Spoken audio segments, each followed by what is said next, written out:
Okay, so now we're continuing with our learning with Eruvin. We are on Daf Mem Vav Amud Aleph. So yesterday we left off talking about the Zichron as they exist for things that don't have that aren't alive, inanimate objects, what their Zichron is, their size.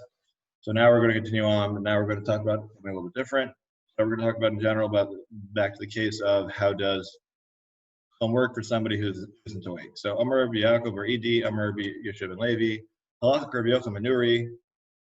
Right, so Rabbi Yaakov or Edi says Rabbi Yochanan Manuri that if you fell asleep, you'll still get 2,000 Amma. You don't need to be awake in order for you to have a tzchon. Amar Le Rabbi Zera, Rabbi Yaakov or Edi, Ferish Shmielach or Michal Shmielach. So do you hear this explicitly, or do you infer this with another statement? So Amar Le Ferish Shmieli. No, I heard it explicitly. My call. So what's the since Rabbi Zera had asked him, did you infer that you heard explicitly? That implies that there's a place where you could infer it from. So now the question is, so where could you infer it from? My call. Rabbi Shub and Levi, halacha kedivra mekel be'ir. Why would you have thought the halacha of Rabbi Yochanan Manuri? Because we have a general rule from Rabbi Shub and Levi that in Eruvin you always follow the more mekel shita. So therefore, right, because we want people to have it, we want people to be able to do Eruvin. So therefore, if there's a machloka, we tend to go haka. So tarte lamali. Wait, so why do you need both? Why do you need both Rabbi Shub and Levi's statement as well as explicit ruling that we follow Rabbi Yochanan Manuri? So like, why do you need both for? So Amar B'Zera Tzriki the Ish B'Inan Halachak Rabbi Yochanan Manuri Havamina Ben L'Kula and L'Chumra. Why do you need both statements? Because you only had one. You may have thought this is that there's something special with Manur and Eruvin that makes him always being right. Rather, this is teaching us instead something different entirely. Rather that, yes, in this particular case you follow Yochanan Manuri, but in general, if there's no clear hachra about a din in Eruvin, you always go according to a more lenient opinion. So then let him simply state that the halachas was like the leading party in Eruvin, and that's that. So Rabbi Yochanan Manuri lamali. So why would you need to say anything about the halacha being according to Rabbi Yochanan Manuri? You could infer that based on the always good follows mekel opinion. So Yitzrich. No, you still need it. So that immediately Yachib Makom Rabin. Rabin Makom Rabin. Aval Yachib Makom Rabin Malo. No, you need this because you may have thought that would you apply the rule that halacha is like more mekel opinion? When we have an argument among individuals, Tanaim, or when we have an argument between two groups of Chachamim. But if we have an argument between an individual versus the Chachamim, maybe you say that isn't the case. So that's why you need to have both. So Amar Le Rabba La Bait. So Rabba says to Bait, Michdi Eruvin D'Rabbanan. So Rabba said to Bait, so from this, we must be able to imply that Eruvin is D'Rabbanan, all of it. Ma'ali Yachid Makom Yachid, Ma'ali Yachid Makom Rabin. Right. So wait, but if you're saying that everything's D'Rabbanan, then why would you differentiate between? Why would you think there's a difference between individuals arguing versus an individual versus the Chachamim? Why would you say there's any difference? If it's D'Rabbanan, like, yeah, we can be more flexible. Amar Le or Papa Rava, so their Papa answers Rava. Apparently, Bai didn't want to answer, so Rava cuts in. But the Rabbanan lo shani lan bein yachid makom yachid yachid makom rabim. Rava challenges Rava. Wait, is there a single time when we in Din of Rabbanan where we have a case of yachid against the yachid or yachid against the rabbim? Does that ever happen? So, right? So we're saying, is there a difference or not between Din of Rabbanan? Does it make a difference whether they're individuals arguing or group or individuals versus group or group versus group? So we actually see this occurring in Din of Rabbanan. Hatanan, then we learned in the Mishnah. Rabbi Elazar, Omer, Kol Isha she'avru aleh shalosh shanot da'at sha'ata. So in the Mishnah in Nida that any woman who's had 3 menstrual cycles without experiencing blood means that she is no longer seeing blood, she's considered to be Mitzvah Damim. She is not expected to see a period the following month, right? She's not expected to see blood the next month at all. The question is, does this apply? So this could either apply to, so who does this apply to? So there's a machloket between the Chachamim and Rabbi Elazar, whether Rabbi Elazar says this always applies, no matter who it is, whenever it is, as soon as there's no, as soon as she has 2 months blood for 3 months, she doesn't need to keep counting her own note. But on the other hand, we have the Chachamim's opinion in this case, who says that actually this only applies to a woman who is approaching menopause or already postmenopausal, or for women after childbirth. Because for them, because those women have a reason to stop menstruating, but for anybody else, that wouldn't be the case. Tanya, then we have another Beit stating. First, let's we know that opinion exists. Then we have another Beit that verifies which opinion we follow. Maasa v'asa Rabbi Elazar. Lachar shenizkar amar kedai hu Rabbi Elazar l'smach la b'shatatcha. So there's a case where Rabbi ruled like Rabbi Elazar, and afterwards he realized that Rabbi Elazar was the minority opinion, and he said, "You can rely on Rabbi Elazar in case in extenuating circumstances, right? You really shouldn't, but you could if you needed to." What made him remember? If you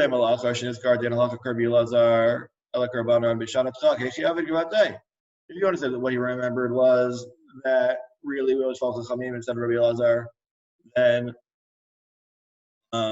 what do you mean the wine shot at would you ever allow it? Right? That doesn't seem consistent. What's he doing? So Ella Delo Itmar Hilchatak Rabbi Elazar Blok Rabbana. Lachar Delav Yachid Paligale El Rabban Paligale Amar Rabbi Elazar Swachalav Shatatak. The issue isn't that he knew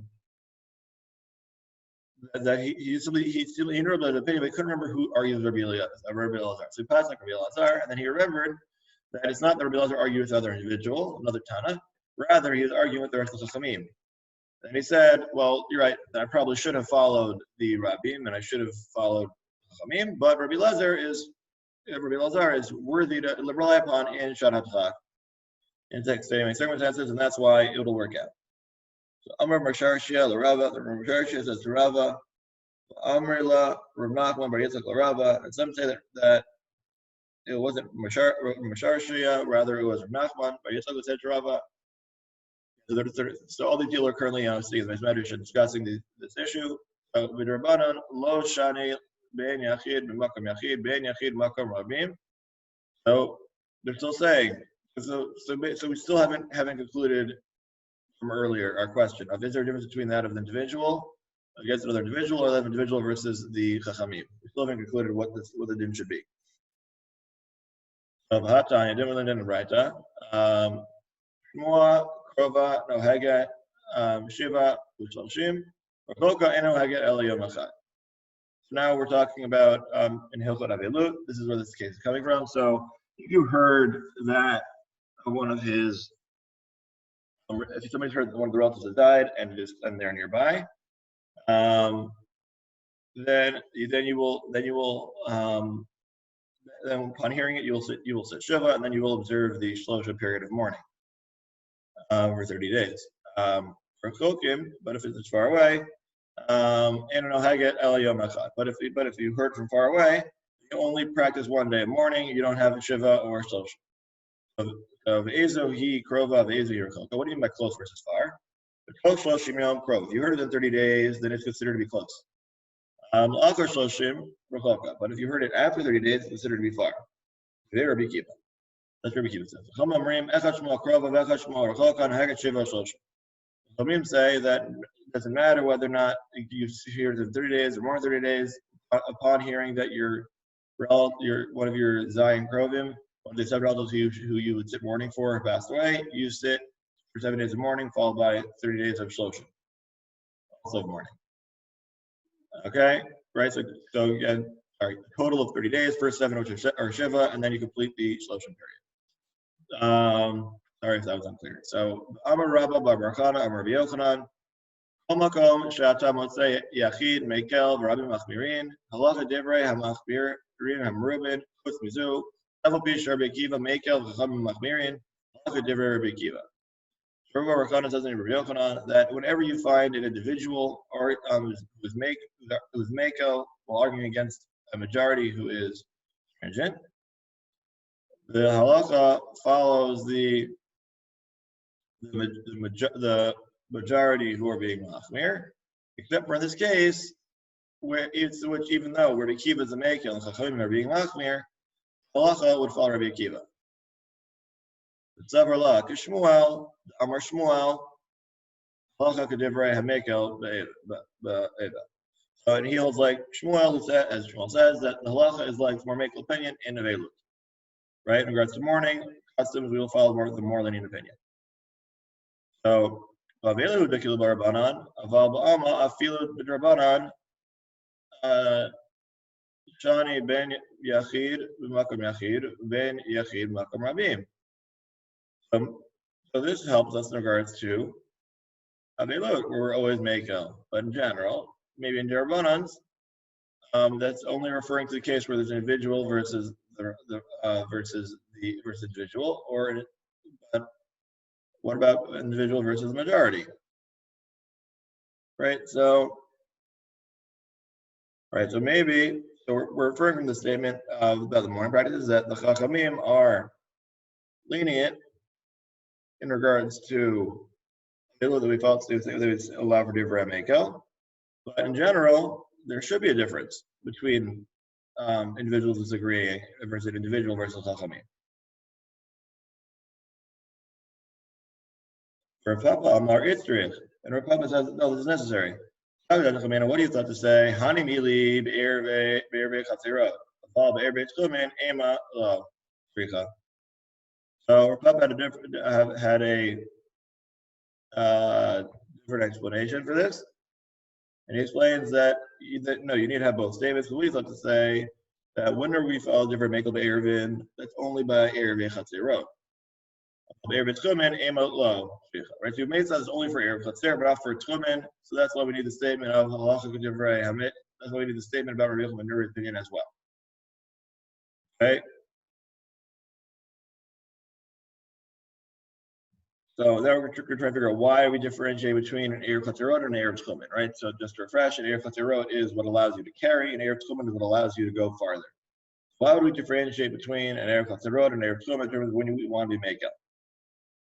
So not Tehemra Deshani Lan Ben Erev Chatzerot Erev Tchumen. So what's the difference between Erev Chatzerot and Erev Tchumen?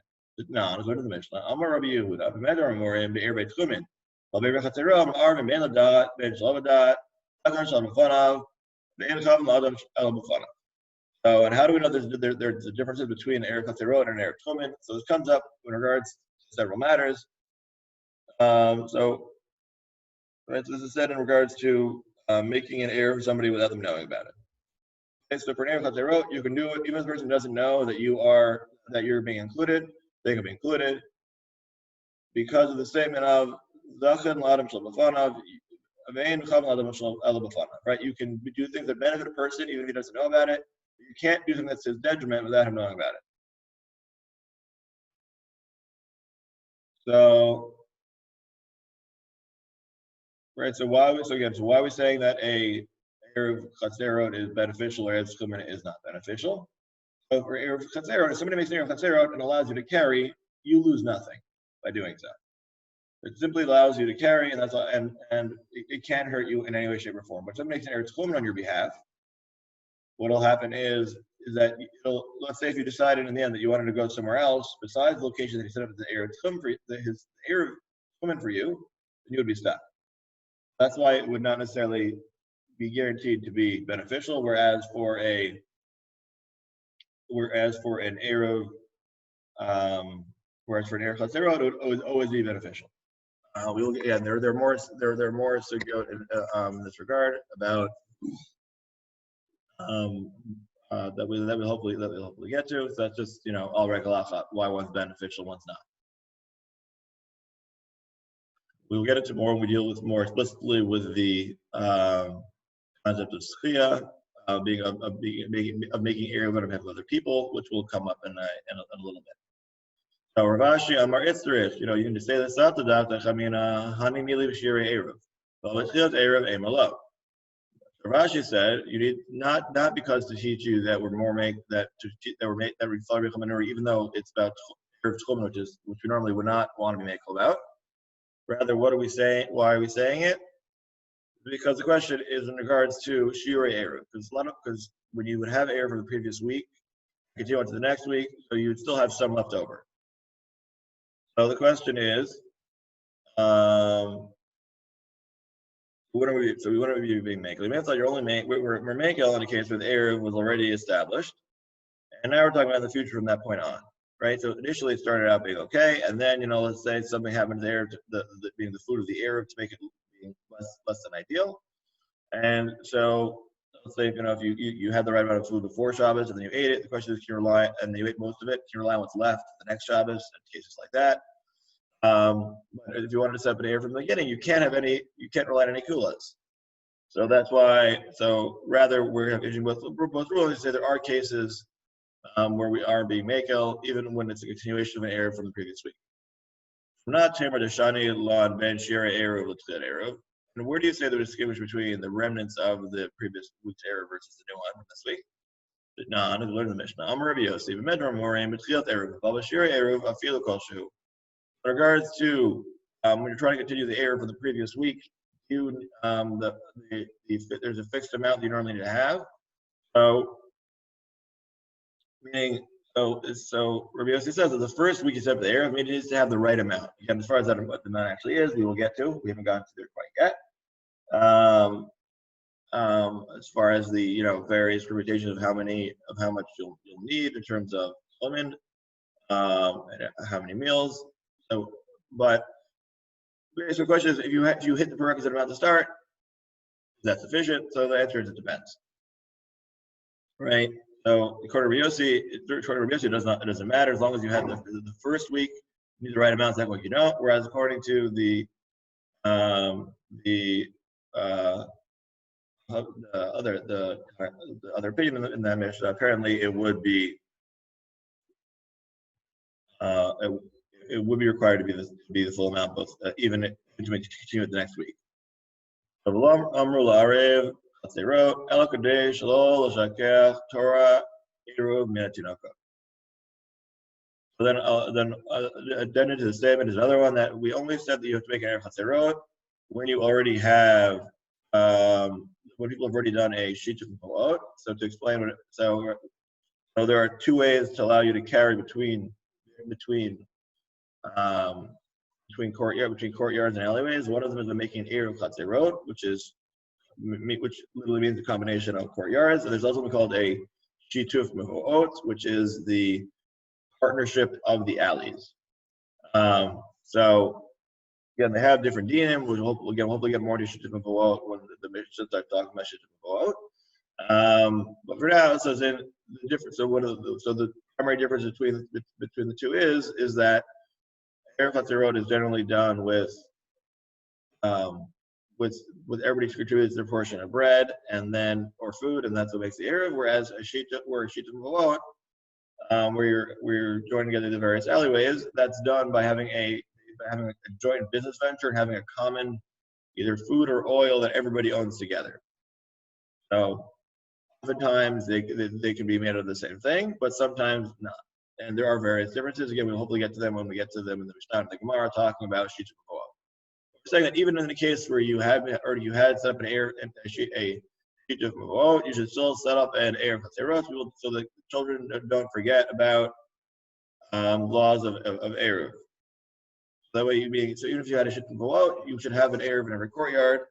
That way, the little children remember that there is such a thing as an Erev. So ironically, nowadays we have that's the opposite. Almost nobody, unless you're learning Masechet Eruvin, has ever heard of sheet of Meho'ot. Right? It's not something that that it's normally that's that when somebody is like going to work for Shabbos, they don't ask you your shit to go out. They ask, do you have an Erev Chatzerot? So, Rabbi, okay.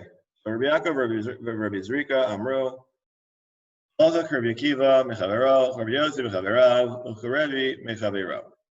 Okay, so Rabbi Yaakov and Rabbi Zrika said the halacha follows Rabbi Akiva when he argues with any individual chacham. Rabbi Yossi would beat out even all the chachamim, and we follow Rabbi Yehuda Nasi when he argues with any individual other Tana. Basically, these are general rules for how to paskin. So my halakha. So now the Gemara asks to which halakha does this apply? Rabbi Yassi Amar halakha. So Rabbi Yassi says this applies. I think this applies to all halakha in the end. So Rabbi Chia Bar Abba Amar Matin. No, so he says this only means that when somebody asks you a question, your nota, according to that opinion, you lean towards that side. Not that you will choose really according to Rabbi Akiva, Rabbi Yossi, or Rabbi Yehuda in those cases. Rabbi Yossi, Rabbi Charina Amar Nirin. So Rabbi Yossi, Rabbi Charina says not again less than either the previous two, but he says Nirin. It appears that one should rule this way, but it's not. You're not necessarily bound to have to rule that way. Okay, so Kalashon Hazeh Amar Rabbi Yaakov Bar Idi Amar Rabbi Yochanan. This is similar to what Rabbi Yaakov Bar Idi said to Rabbi Yochanan. Remeir Rabbi Yehuda.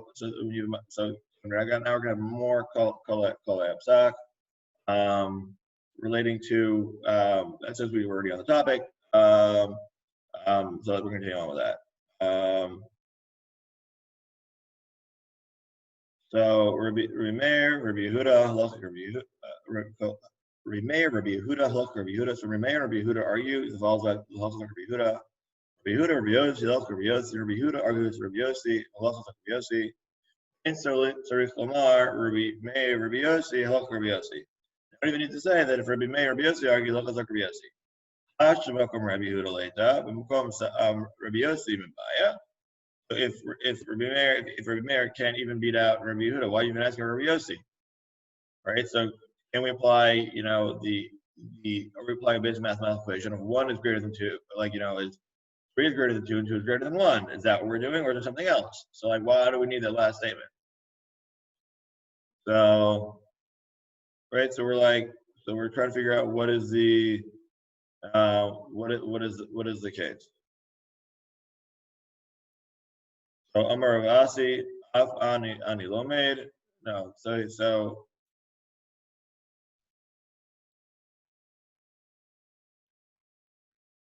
yeah. Did I miss something? Yeah, okay, fine. That's the rule. So basically they're asking why you need that. So now we're going to have another statement. We're going to see that's phrased similarly. So Amar of Asi Af Ani Lomed. I have a similar teaching. Rabbi Yossi, Rabbi Shimon, Halach Rabbi Yossi, Damar Rabbi Abba, Amar Rabbi Yochanan, Yehuda, Rabbi Shimon, Halacha Rabbi Yehuda. As I assume I've learned that Rabbi Yehuda and Rabbi Shimon Halacha is like Rabbi Yehuda. Ashtav Makam Rabbi Yehuda later Makam Rabbi Yossi B'Baya. Here, if Rabbi Shimon loses out to Rabbi Yehuda, why do you need to state that Rabbi Shimon loses to Rabbi Yossi? Right? Because shouldn't we be allowed to apply the transitive property? Right? That if this is greater than that, and then that is greater than that, I mean, 3 greater than 2 greater than 1, or now it's 4 is greater than 3, 2 is greater than 1, right? So I don't understand. Do you really need all that? You don't need to say the 4 is greater than 2 if you already know it's 3 is greater than 2. All right? What are you doing? So, right? Why do we need all these things stated? Couldn't we even have inferred all on our own?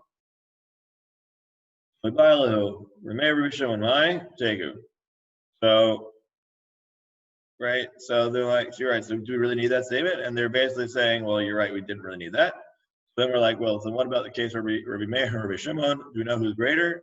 Meaning whose opinion should you follow? So take who? We don't know. Resolve. And so that was okay. So So now we had these nice halachic rulings. So now we have Rav Misharshia. Amar Rav Misharshia, le'en hulahane klale. So Rav Misharshia says, now that we've learned all that, I'm to let you know that we don't actually, you can't rely upon these general rules that we stated above.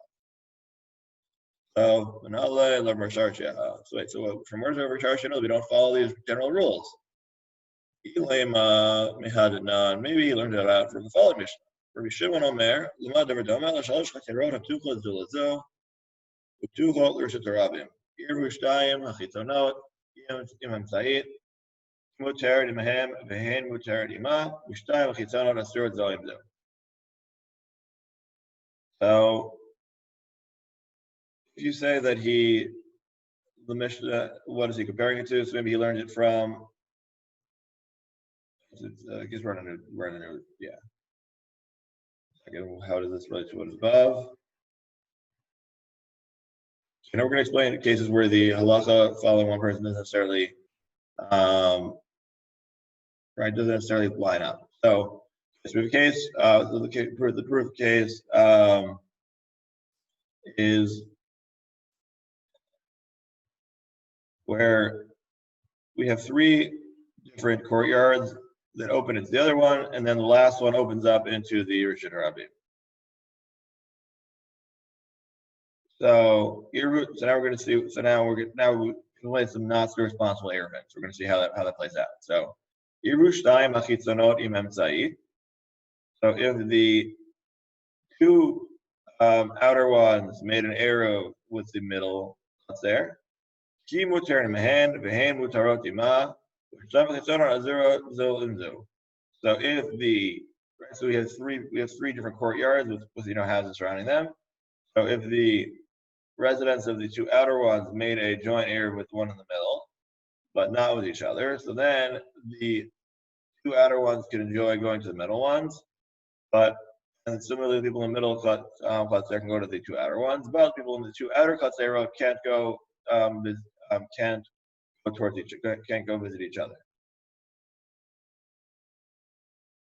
Okay.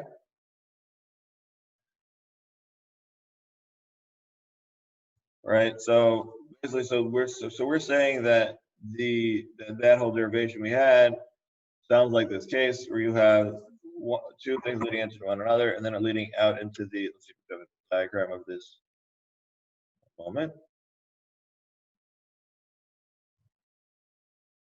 So there should be a picture of this, I believe.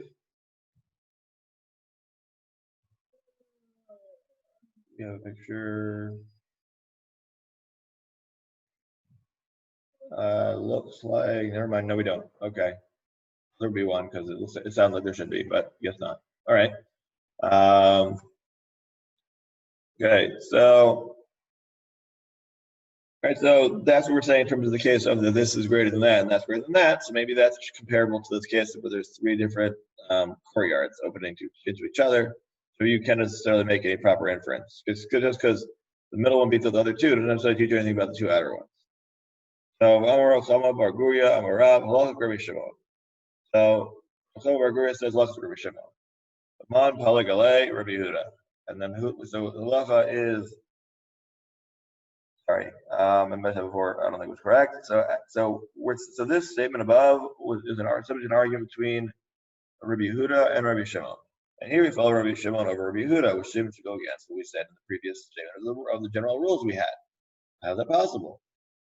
Marta, Rabbi Yehuda, Rabbi Shimon, Rabbi Yehuda. You said that when they argue, let's follow Rabbi Yehuda. Allah Shamina Leitano. So rather, so therefore you must follow Mishar, like as Mishar says. That means that there is no the general rules have to be relied upon. So my kusha, no, this isn't necessarily a problem. So my hechid mar itmar, hechid lo itmar. Or you could say maybe that we only apply this general rule of when it works, it works. When we're told to invoke it, but if it's not an explicitly listed case where we're supposed to invoke it, then the general rules will not apply. So rather, we have proofs from another Mishnah. Element Hadidnan, as we stated in a later Mishnah. Ir shel yachid.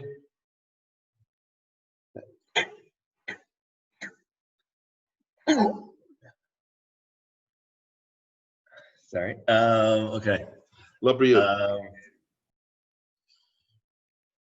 Okay, so and I just lost my place when I sneezed. Sorry about that. One moment while I regather the page, since my sneeze made me lose the place. Okay, so now we're trying to figure out what are the times when we follow or don't follow these general rules that we had. Okay, so now we're learning from another Mishnah that if you have an ir shel yachid v'naseh shel rabim ma'arvin et kula. So if you had a city that used to be owned by a single individual, and now it became owned by many people, you can make an eruv for the whole city, right? So not so common, not necessarily as common nowadays. We're one person that actually owns everybody else's land. That's far less common. But there used to be that when we talked about, if we're talking a couple, turn back the clock, a millennia or so, there's or even a couple, even only a century. There was a case where the mayor of the town would, or again, insert name of title, king, lord, the insert title of the leader here, used to own the land that everybody else would then be living on.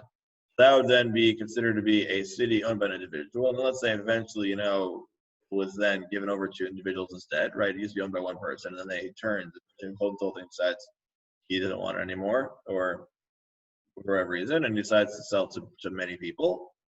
And we say if it started out being a city owned by an individual, and then it becomes a city that's owned by many different people, we still allow you to do an eruv for the whole entire city. But shel rabim, but not shel yachid. But if it used to be a city that was owned by many individuals, and then it became that of a single individual, meaning somebody then bought out the whole city. So you're not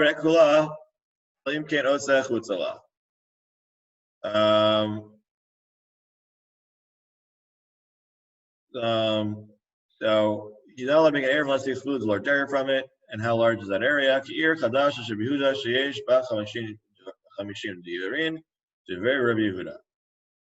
So in order for you to turn the city that was once owned by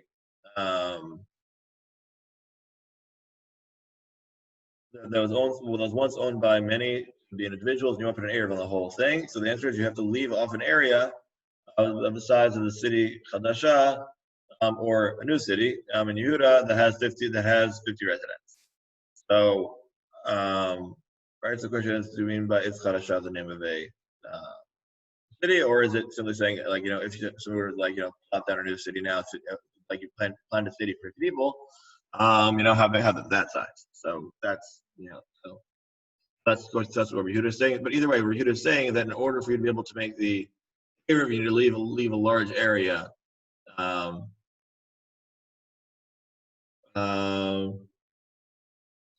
that's Rabbi Yehuda's opinion. So then Rabbi Shimon says, shalosh chaserot shel shnei batim. So it says you don't need to leave enough for 50. Rather, you need to leave out 3 courtyards of 2 houses each. So that's all that you need, right? So it's not, you don't need enough for 50 people, but rather you need enough for 6 houses.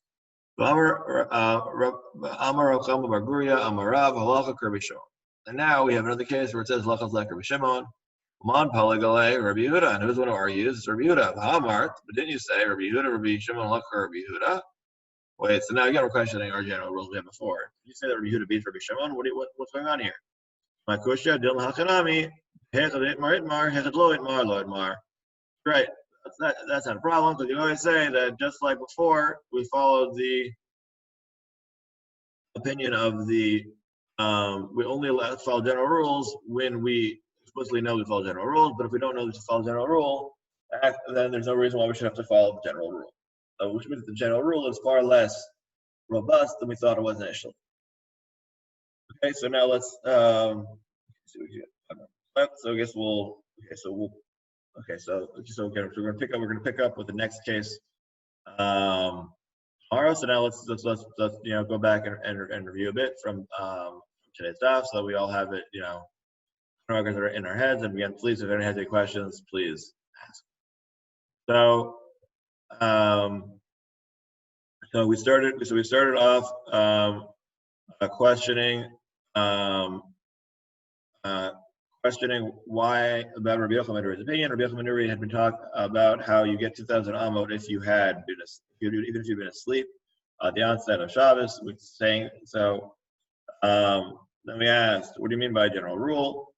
So we asked him, did you learn that Rabbi Yochanan is based on a general rule, or did you learn based on the fact that that somebody told you that that's the halacha like Rabbi Menuri says? Well, I heard it explicitly, and then we're like, wait, but if you had a general rule, then the question, that means there must be a general rule that would help us solve this argument. What's the general rule? That you follow the more lenient opinion in regards to Eruv. So then we asked why you need both, and we explained, maybe it's teach you that we follow even the kula or the chumrah. And then we're talking about maybe it's also to teach you when there's an individual that you may have thought that you only follow Hakel and Eruv in regards to its individual versus individuals, or where it's many versus many, but not when there's a case of a single Tana argument for Chaim that they would automatically lose. So this is teaching us otherwise. Then we got into the question of trying to figure out cases where individuals are arguing with many, and when the halacha similarly follows them. So we discussed the case of Nida, where that comes up about when a woman is considered to be mislakat damim, when a woman is considered to have stopped bleeding and not have to be worried about seeing blood again. And then we also had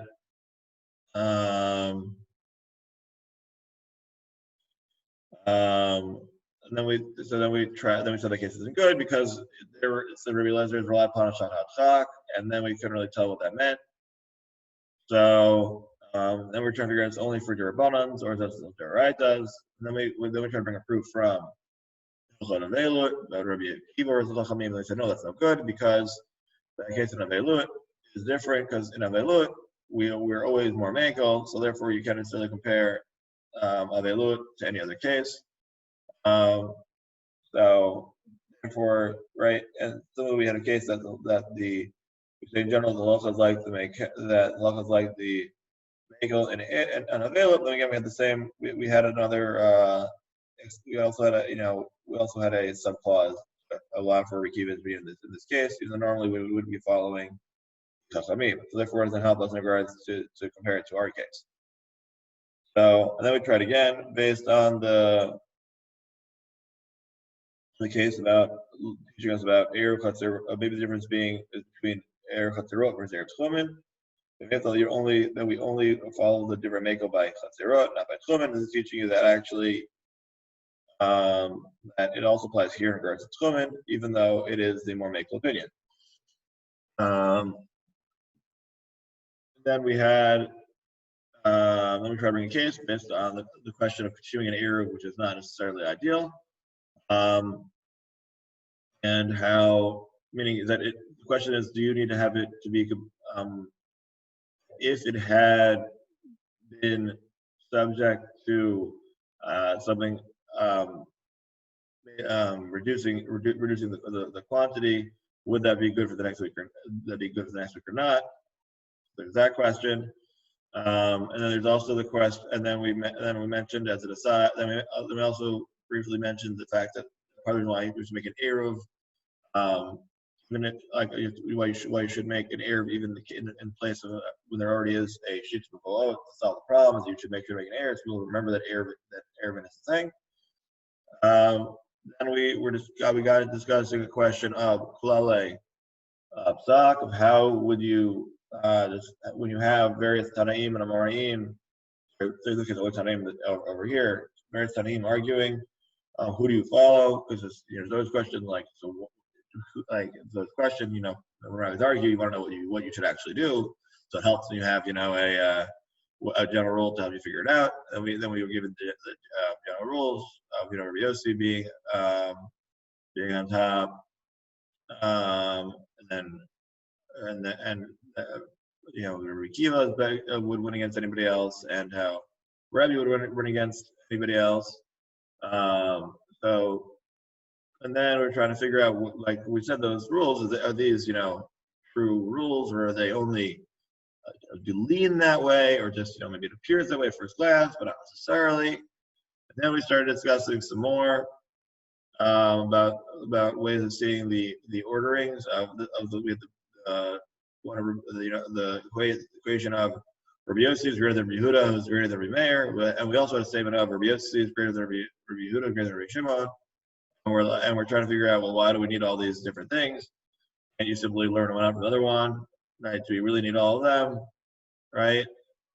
Then we were basically trying to figure out, and we're like, yeah, you're right, we didn't necessarily need it, but we have it. So it was stated in as far as stated, and then we try to figure out, do we really, how widely can we apply them? And we basically concluded that we only can apply the rule if we know for sure that this is a case where we said that this is an example of where this general rule applies, which means that these general rules that we have are actually not really general rules. They are general rules, but because they're much more limited in scope than we initially thought, which is, makes them useful. Just simply means that you can't simply remember, these general rules of we poskin like this and this in order to poskin. Instead, you might have to learn a little bit more, and might be other factors involved. We'll hopefully get to discuss more what these factors are tomorrow. Shkoyach, thank you. Shkoyach.